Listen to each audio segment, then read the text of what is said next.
Voilà, madame, vous êtes donc chargée des affaires politiques, justement, de l'Union africaine. Il y a eu plusieurs travaux aujourd'hui. Est-ce qu'on peut avoir l'essentiel, justement, de ce qui est ressorti de cette discussion et surtout sur l'axe, justement, politique? Merci beaucoup.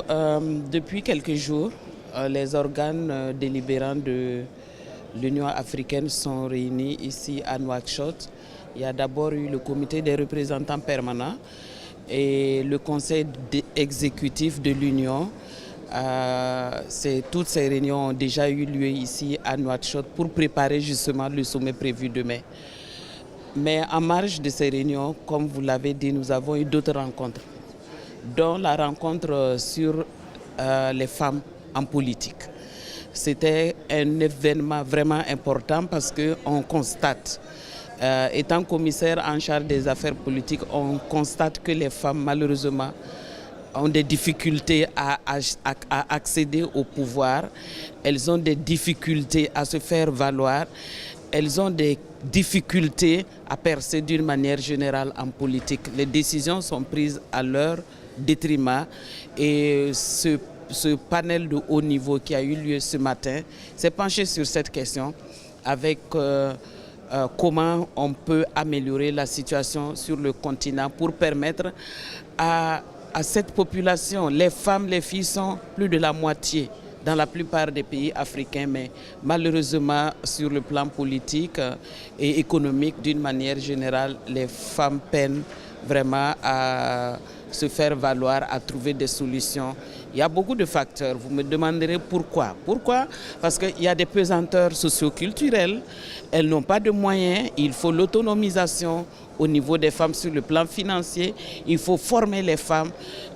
Il faut envoyer les filles à l'école. C'est là que tout commence.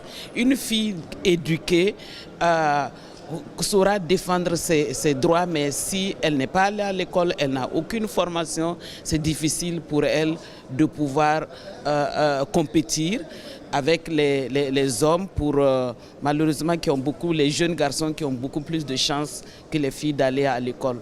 Donc il faut que cette situation change et il y a eu d'autres aspects et ce forum vraiment était d'une importance capitale pour le continent africain qui a vu la participation de son Excellence, Monsieur le Président de la conférence, le Président Paul Kagame. Le Rwanda est un pays leader dans ce domaine. Vous trouverez plus de parlementaires femmes au Parlement que les hommes. C'est un exemple qui mérite d'être suivi, mais tout cela ne peut se faire sans la formation, sans l'éducation, sans des moyens et surtout l'acceptation de prendre des décisions vraiment politiques. Et sans ces décisions, ça sera difficile pour les femmes d'accéder au pouvoir et surtout de garder ce pouvoir. Vous avez parlé aussi d'autres réunions. Nous venons de nous réunir. Les chefs d'État et de gouvernement viennent de se réunir pour parler de la réforme du Conseil de sécurité des Nations Unies. Le Conseil de sécurité des Nations Unies n'a pas de membres permanents au niveau des pays africains. Pourtant, ces pays quand même, la plupart d'ailleurs de l'agenda du Conseil de sécurité, c'est l'Afrique. Mais malheureusement, l'Afrique n'a pas droit à la parole parce que exactement, surtout le veto. Et il faut d'abord des sièges et également avec la possibilité pour le continent africain de pouvoir se prononcer à travers ce veto. Et également, il y a d'autres réunions qui se sont tenues. Parlant du sommet en tant que tel qui va se réunir demain, les chefs d'État et de gouvernement débattront du thème de l'année. Chaque année, le continent africain, les leaders du continent choisissent un thème. L'année dernière, c'était sur les jeunes. Et cette année, c'est comment combattre, comment vaincre la corruption et une option viable pour la transformation de l'Afrique. Ils auront à débattre pour savoir les causes, c'est connu, mais il faut une stratégie pour lutter contre la corruption. La corruption fait perdre énormément d'argent au continent. Avec cet argent, on peut créer des opportunités d'emploi pour les jeunes et éviter les drames. Les drames que nous avons, nos jeunes qui s'en vont mourir en mer, qui sont victimes d'esclavage, non, c'est inacceptable. Mais en luttant contre la corruption et les flux financiers illicites, l'argent qui quitte le continent pour se retrouver dans d'autres pays, dans d'autres banques, près de 50 millions de dollars. C'est beaucoup d'argent. Et on peut trouver... comment dirais-je, avoir cet argent pour créer des opportunités d'emploi et des écoles, des dispensaires au profit et surtout les infrastructures au profit des populations africaines. Habituellement, c'est les organes de l'Union, le comité des représentants permanents, le conseil exécutif examinent les questions de paix et de sécurité sur le continent et ces questions sont également à l'ordre du jour. Les questions politique, comme vous l'avez dit. L'Afrique se retrouve chaque année avec beaucoup d'élections. Ce sont des questions qui seront examinées. Et comme vous savez, le continent a adopté une zone de libre-échange continentale.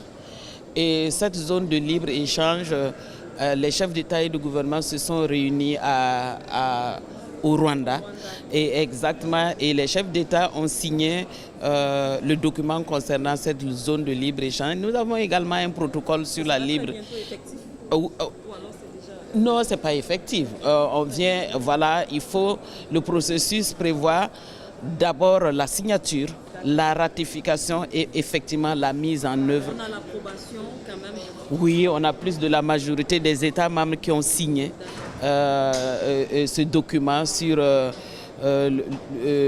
la zone de libre-échange. Et à cela s'est ajouté la libre circulation des personnes et des biens et le droit d'établissement, le droit de résidence. On ne peut pas commercer librement si on ne se déplace pas facilement sur le continent. Et l'une des recommandations phares ou l'un des projets phares de l'Union, c'est justement la zone de libre-échange et puis le transport. C'est difficile de se déplacer en Afrique et le transport aérien aussi. Voilà. Donc ce sont des projets phares. Certainement, les chefs d'État et de gouvernement en parleront. Et surtout, je saisis l'occasion de votre micro pour lancer un appel pour que les États membres puissent non seulement signer et ratifier tous ces documents parce que nous ne pourrons atteindre l'intégration régionale, le développement et l'Afrique que nous voulons sans justement avoir ce genre de zone de libre-échange, sans cette zone de libre-échange, sans la libre circulation des personnes et des biens, naturellement avec les infrastructures dont le transport aérien. Merci beaucoup, madame. Merci beaucoup.